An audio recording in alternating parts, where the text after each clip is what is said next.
हाँ नमस्कार बच्चों। वास्तविक संख्याएं हमारा चैप्टर चल रहा था, रियल नंबर्स।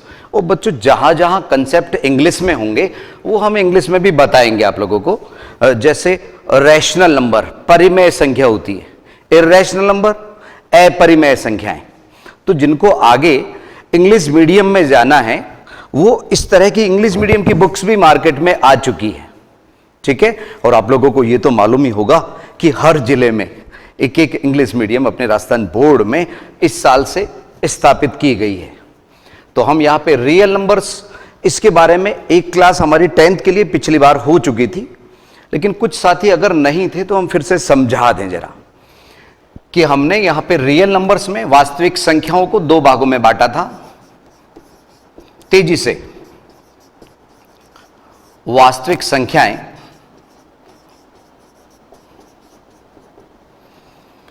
एक तरफ था परिमेय संख्याएं, परिमेय संख्याएं, और दूसरी तरफ थी अपरिमेय संख्याएं,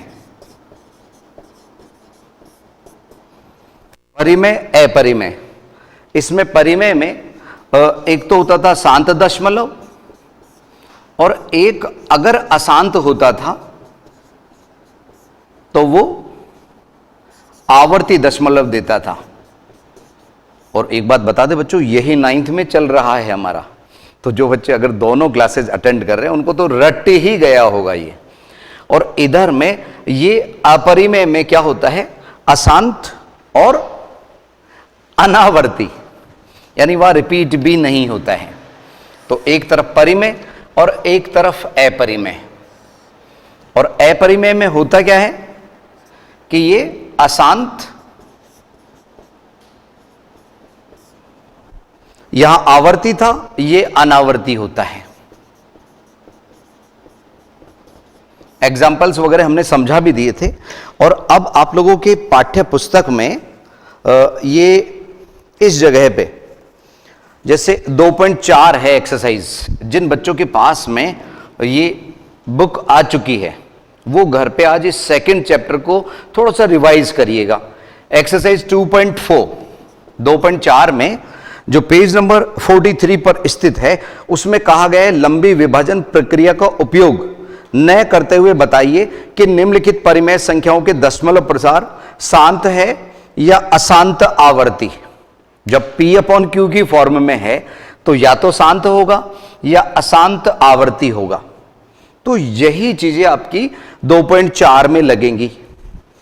विस्तार से तो हम उस समय समझा देंगे, बाकी 2.4 हम जल्द ही ले सकते हैं। ये जरूरी नहीं है कि हम पहले 2.1 लें फिर 2.2 लें। हम हमारे हिसाब से आसान बनाते हुए गणित को लेंगे। एक्सरसाइज हो सकता है पहले हम 2.4 लें फिर 2.2 लें फिर 2.1 और 2.3 पे चलें। तो एक तो बात रही परिमेय में शांत अशांत आवर्ती, थोड़ा सा हम तेजी से समझा देते हैं। और फिर आज हमारा जो टॉपिक रहेगा वो अभाज्य गुणनखंड करना, क्योंकि इसी में 2.2 जो एक्सरसाइज करेंगे उसमें अभाज्य गुणनखंड ही है। कहीं एलसीएम एचसीएफ की इसमें चैप्टर में बात की गई है, वो भी हम लेंगे। अभाज्य गुणनखंड द्वारा लैसे मैसे यानी एचसीएफ एलसीएम ज्ञात किया जाता है, एक दूसरे मेथड से भी ज्ञात करते हैं, वो भी हम इस चैप्टर में देखेंगे। तो शांत में मैंने डिस्कस किया था बच्चों, इधर एग्जाम्पल समझ लीजिए कि 7/5 और एक हमने लिया 13/25 और एक एग्जाम्पल हम ले लेते हैं 7/8। कुछ बच्चों का कहना है कि सर 7 तो ऊपर आप यहां पे भी ले चुके, इस बार बदल दीजिए ना। बदल दो, ये हमने 3 ले लिया। तो यहां पे अगर आप देखेंगे ना बच्चों, 3 में 8 का भाग, बच्चों बात यह है कि ये बटे में जो भाग देने वाली संख्या है ना वो कौन है। यहां पे 8 है, यहां 5 है, यहां 25 है, उस पर डिपेंड करती है शांत और अशांत रहना, ठीक है। यहां 8 के जो गुणनखंड हुए वो 2 गुणा 2 गुणा 2, 5 तो साक्षात 5 ही है, 25 के टुकड़े 5 गुणा 5। तो अगर 2 अथवा 5, क्या बोला मैंने, 2 या 5, ये दोनों अंश और हर में, यानी न्यूमरेटर एंड डिनोमिनेटर में अगर 2 या 5 पाए जाते हैं, केवल 2 या 5 के गुणनखंड हो रहे हैं, तो वो जाएगा शांत दशमलव में। जैसे इसमें मैंने आपसे बताया 2 गुणा 2 गुणा 2 हो रहा है, इसमें 5, और अगर मैं यहां पे कहीं 250 ले लूं बटे में 250, तो आप देखेंगे 250 में 2 गुणा 125, और 125 के तो आप लोग जानते ही हैं 5 गुणा 5 गुणा 5, इधर 2 गुणा 125, तो आपको इधर 2 और 5 दोनों के ही गुणनखंड के रूप में ये दोनों संख्याएं हमें प्राप्त हो गई। अब भाज्य गुणनखंड अगर हम देखें 250 के प्राइम फैक्टर्स, तो 2 गुणा 5 गुणा 5 गुणा 5, ये 4 संख्याएं आप लोगों को दिखेगी, जिसमें एक 2 है और 3 बार 5 नजर आएगा। तो बात में ये कह रहा था अगर अंश और हर में यही बात 2.4 में लगेगी, तो आप लोग थोड़ा सा इन दिनों जो बच्चे आगे चल रहे हैं वो अपने इस पाठ्य पुस्तक का फायदा लीजिए। जगह जगह जो QR कोड दिए हुए हैं उनका इस्तेमाल कीजिए। उसमें बुक में हम आप लोगों को बोलते हुए दिखाई देंगे, स्कैन करके उस पर डिटेल आपको दी हुई है कैसे QR कोड देखना है। यस, तो बात कर रहे थे हम 3/8, यानी 3 में हम 8 का भाग देना चाहते हैं। तो ये 3 और ये 8, आपको मालूम ही है 8 एकम 8, एक बार भी भाग नहीं गया, तो यहां पे पॉइंट लग गया। पॉइंट लगने के बाद में एक एक शून्य एक बार में मिलता रहेगा। 8 दूनी 16, 8 3 24, 8 चौक 32, 3 बार यहां गया और 24 बचे 6, शेषफल 6। अब पॉइंट यहां है तो एक शून्य हमें मिल जाएगा। वास्तव में ये 30 पॉइंट, ये ध्यान रखना 3 पॉइंट, ये ऐसे था 3.0000, जितने जीरो चाहिए हम लेते रहेंगे दशमलव के बाद, ठीक है। तो यहां पे 8 से गया कितने बार, 8 7 56, यस, और 8 64। बच्चों एक बात बता दें हम आप लोगों को, ये हिंदी मीडियम है ना, हिंदी मीडियम वो पहाड़े के मामले में इंग्लिश मीडियम से आगे रहता है। 8 64, वो तो ज्यादा हो गया ना बच्चों, तो वापस हमें पीछे आना पड़ेगा, 7 लिखना पड़ेगा। 8 7 जा 56, ऐसे बोलते हैं वो 7 जा करके। तो यहां बचे 4 और पॉइंट लगाया, यहां 0, 8 से गया 5 बार और ये 40, शेषफल 0, तो 0.375। चूंकि शेषफल 0 आ गया, अतः ये टर्मिनेटिंग डेसिमल हो गया, शांत दशमलव हो गया। तो ये तमाम संख्याएं इसी तरह से जो इधर हमने लिखी है शांत दशमलव देती हैं। इनको हम देखें 0.14, इसको अगर हम देखें 0.52, और अगर इसको हम देखें, ठीक है, तो यहां पे क्या होगा 0. तो 10 बना, फिर 0 लगा 100 बना, फिर 0 लगा 1000 बना, और वो गया 4 बार। अगर वैसे देखें आप इसको, तो अगर मैं इसका पॉइंट हटाऊंगा तो बटे में 1000 आएगा, और 1000 को 4 250 बार कट कर देगा। तो यहां पे चाहे हमने आप लोगों के सामने इस तरह से भाग नहीं दिया, इनमें, पर आप लोग भावनाएं समझ गए होंगे कि ये तमाम शांत दशमलव है। क्यों है? क्योंकि इनके अंश और हर में से हर में 2 और 5 के गुणज हमें प्राप्त हो रहे हैं। यहां अशांत आवर्ती में ऐसी संख्या अगर हम बटे में ले लें जिसमें बटे में 2 और 5 के अलावा भी कोई अंक है, जैसे मान लीजिए 5/9 हमने लिया, 5/9, तो इसमें 0 पॉइंट, ये 5 भी चलता है, तो यहां पे 0.5 पे बार, 0.5 पे बार आ गया। और इसी तरह से अगर 7/11 हम लें, 7/11, बटे का 11 नहीं दिख रहा है क्या बच्चों आप लोगों को? कोई बात नहीं, इधर ध्यान दो आप। अगर 7/11 मैंने लिया तो 0.63 6 3 6 3 इस तरह से चलता रहेगा। तो यहां पे जब बार बार में 6 3 आ रहा है तो हम 0.1 सेट 63 का उस पे बार लगा देंगे, तो 0.63 और उस पे बार लग गया। यह कहलाता है अशांत आवर्ती। ये इसका एग्जाम्पल है, उसका मत समझ लेना, अशांत आवर्ती का है। अनावर्ती वाले मामले में, इस वाले मामले का जो एग्जाम्पल है वो हमने आपको बताया था √2, √3 और √5 इस तरह की संख्या है। इनमें कितना भी प्रसार कर लो ये रिपीट नहीं होते हैं। तो आप हल्के फुल्के ये एग्जाम्पल आप बार बार में हम समझा चुके, तो अब कंफ्यूज नहीं होना। अब हम अभाज्य गुणनखंड की तरफ चल रहे हैं। ध्यान दीजिए इधर, ये तो हमने समझाया वास्तविक संख्याओं के बारे में।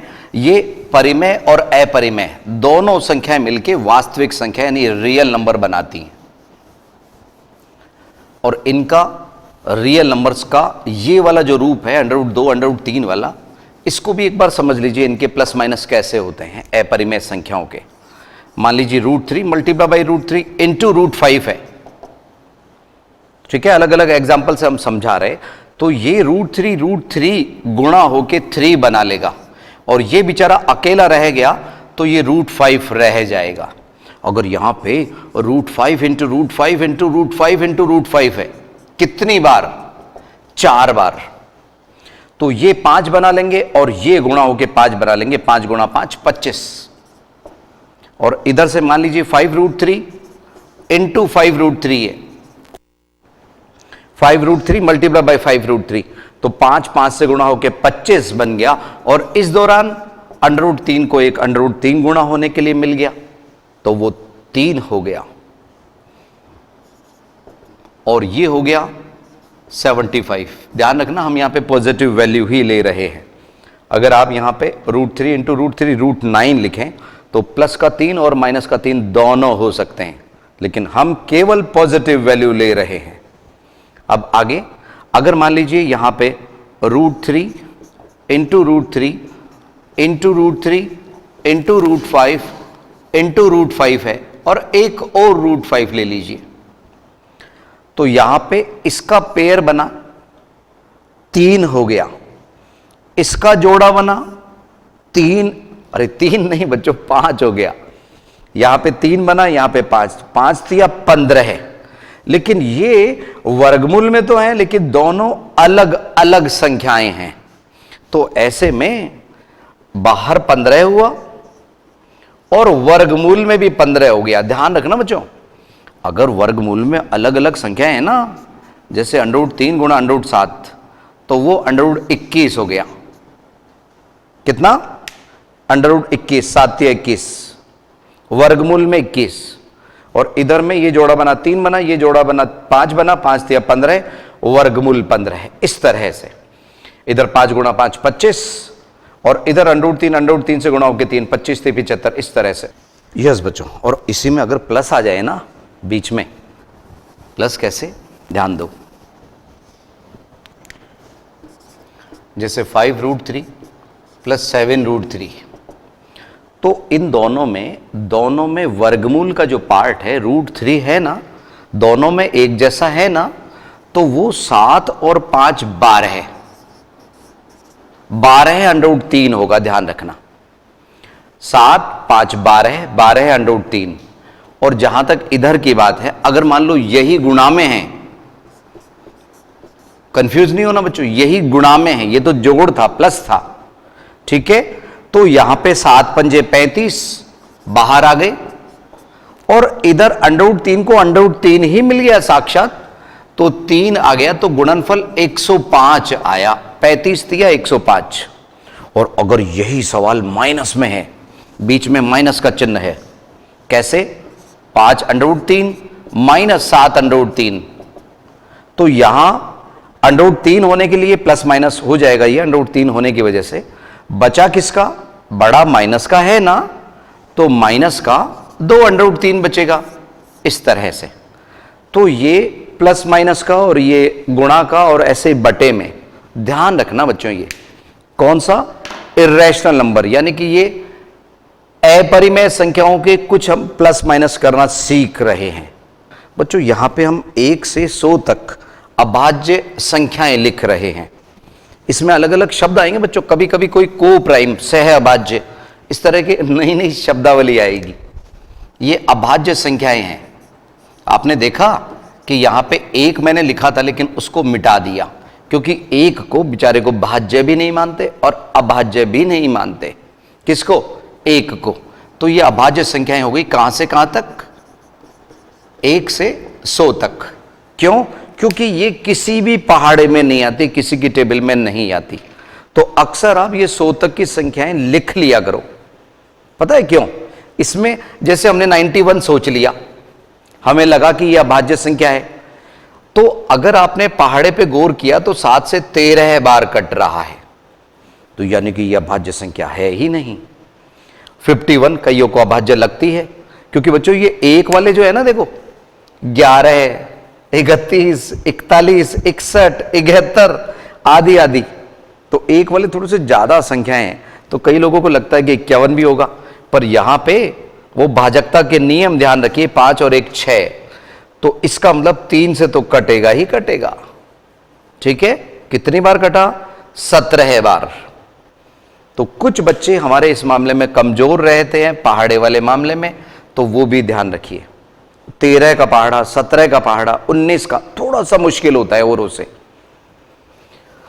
तो कभी कभी वक्त वक्त पे आप दोहरा लिया करो। अब अभाज्य संख्या हमने आपको बताई है, आप एक बार तो नोट कर लीजिए। 25 संख्याएं होती है ये 1 से 100 तक। ठीक है, और आप खुद भी लिखना 1 से 100 तक। देखिए आप लोग कितनी एक्स्ट्रा लिख देंगे, कुछ इनको छोड़ भी सकते हैं, प्रैक्टिस करना। अब मैं अभाज्य गुणनखंड करना बता रहा हूं, जो हमारे 2.2 में काम में आएगा। ठीक है, छोटी छोटी संख्याएं हम ले रहे हैं। जैसे मान लीजिए मैंने यहां पे लिया, कोई भी संख्या हम गुणा करके ले सकते हैं। जैसे मैंने 2401 लिया, और छोटी क्लासेस में आप वर्गमूल भी तो ज्ञात करते आए हैं। अभाज्य गुणनखंड द्वारा वर्गमूल, अभाज्य गुणनखंड द्वारा घनमूल, न जाने क्या क्या किए आप लोगों ने। आइए समझें। तो इसमें 2 का भाग क्यों नहीं जा रहा? क्योंकि इकाई का अंक 1 है, इसलिए 2 से विभाजित नहीं है। 3 का क्यों नहीं जा रहा? 4 और 2 6 और 1 7, नहीं जाएगा 3 का भाग। 3 का नहीं जा रहा तो 9 का भी नहीं जाएगा, और जब 2 का नहीं जा रहा तो 4 और 8 तो बेचारे दे ही नहीं सकते। यानी वो तो अभाज्य संख्याएं भी तो नहीं है ना बच्चों, ये ध्यान रखो। हम 2 ने मना कर दिया, 3 ने मना कर दिया। हमने 5 को बोला, 5 भाई इसको आप भाग दे सकते हो क्या? 5 बोला नहीं, हम इसको भाग दे ही नहीं सकते, क्योंकि इकाई का अंक यहां पे 1 है, 1, इसलिए हम इसमें भाग पूरा पूरा नहीं दे सकते। फिर हमने 7 को बोला, 7 मुस्कुराया पहले तो कि हाँ 2401 को मैं डिवाइड कर सकता हूं, और 7 के भाजकता का नियम थोड़ा सा मुश्किल है बच्चों। अभी कुछ बच्चे जानना चाह रहे थे हमसे कि सर बता दीजिए भाजकता का नियम 7 का, हमें अक्सर बुक्स में नहीं मिलता, वो भी हम बता देंगे। आइए 7 का भाग दें। 7 तिया 21,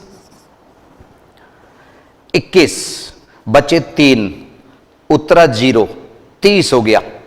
तो 7 का भाग यहां पे अभी गया 30 होने पे, 7 चौक 28, बचे 2, 1, अरे 21 हो गया ना बच्चों। तो 7 का भाग गया 3 बार। अब 343 आते ही अचानक आपको ध्यान आएगा, और ये तो 7 का क्यूब है, तो एक बार और 7 का भाग जा रहा है 49 बार, और फिर से 7 का भाग जा रहा है 7 बार, और ये 7 और ये 7। तो आपने देखा हमारा 7 किसने दिया? 7 ने, 4 बार। अब रही बात वर्गमूल। तो बच्चों जब यहां पे जोड़े बन रहे हैं ना, तो वर्गमूल निकलेगा। तो यहां पे क्या हुआ?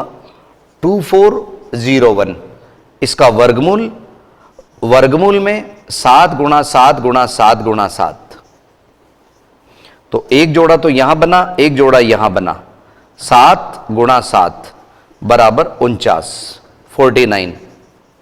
तो ऐसे जो पूर्ण वर्ग संख्या है उनका हम वर्गमूल भी निकालना सीखेंगे। अगर पूर्ण वर्ग नहीं है तो उनका तो निकल जाएगा और बाकी पे वर्गमूल का चिन्ह लग जाएगा। ठीक है, अभी इस तरह के अभाज्य गुणनखंड मैं और दूंगा आप लोगों को। और हम में से कुछ बच्चे हैं ना बच्चों, उनको क्या है, ऐसे भाग नहीं दे पाते बेचारे इस तरह से, तो वो बार बार में ऐसे डिजाइन बना बना के दे दो। बस उनको क्या है, थोड़ा सा अभी शुरुआत में वक्त ज्यादा लगेगा। इसका भाग उधर साइड में देके 343 लिख दो, फिर यहां ऐसे डायरेक्ट भाग नहीं दे सकते तो उधर डिजाइन बना के फिर दे लो। उनका रफ वर्क थोड़ा सा बढ़ जाएगा, उससे स्पीड उनकी थोड़ी सी कम होगी, लेकिन प्रैक्टिस जरूर करिए बच्चों। ठीक है, तो ये तो रही बात इसकी। एक और हम दे रहे हैं अभाज्य गुणनखंड के लिए, कीजिए।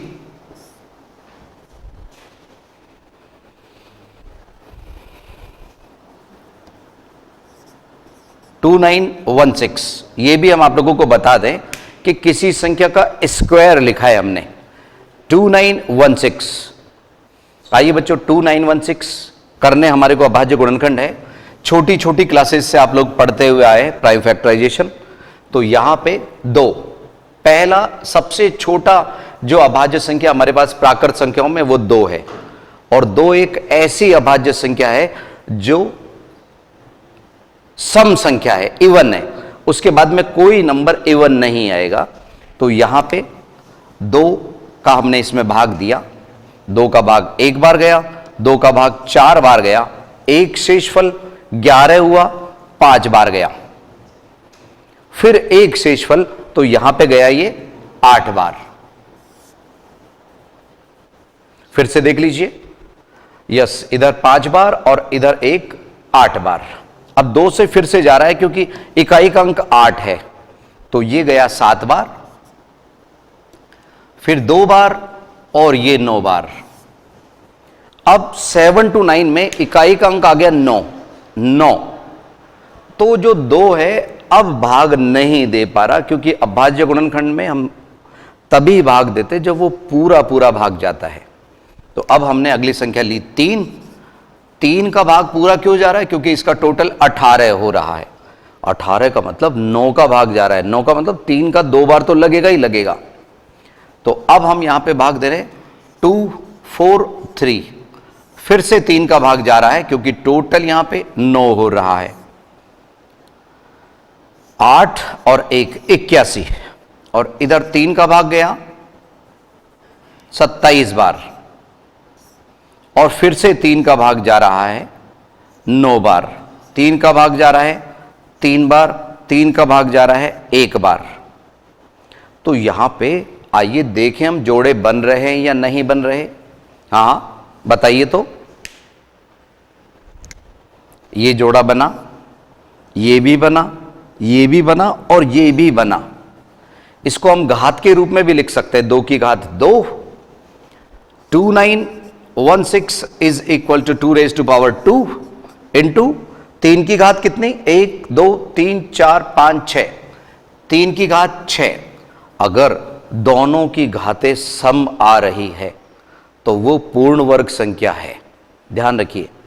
तो यहां पे अगर हम वर्गमूल निकाल रहे हैं 2916 का, तो इसमें ये जोड़े में से इधर से ले लीजिए या इनकी घातों को आधा कर दीजिए। वर्गमूल का मतलब घात 1/2। तो यहां पे 2 की घात 1 हुई गुणा 3 की घात 3 हुई, तो 2 गुणा 27, 27 दूनी 54, यानी 54 इसका वर्गमूल हो गया 2916 का। तो इसमें आप लोगों ने अभाज्य गुणनखंड करना भी सीख लिया, वर्गमूल ज्ञात करना भी सीख लिया। इसमें एक बात और बताएं बच्चों, जब कोई पूर्ण वर्ग संख्या है ना, तो हर एक जोड़े के बाद में अगली जो संख्या है वो आपको स्क्वायर दिखेगी। अगर स्क्वायर नंबर याद होंगे तो ये 27 का स्क्वायर है, फिर इधर आए 9 का स्क्वायर है, फिर इधर आए 3 का स्क्वायर है। हर 1-2 कदम के बाद में स्क्वायर नंबर आपको नजर आएंगे। और हम यहां पे कुछ सवाल आपको खुद को करने के लिए हम दे देते हैं, उनके वर्गमूल आप खुद निकालना अभाज्य गुणनखंड के द्वारा।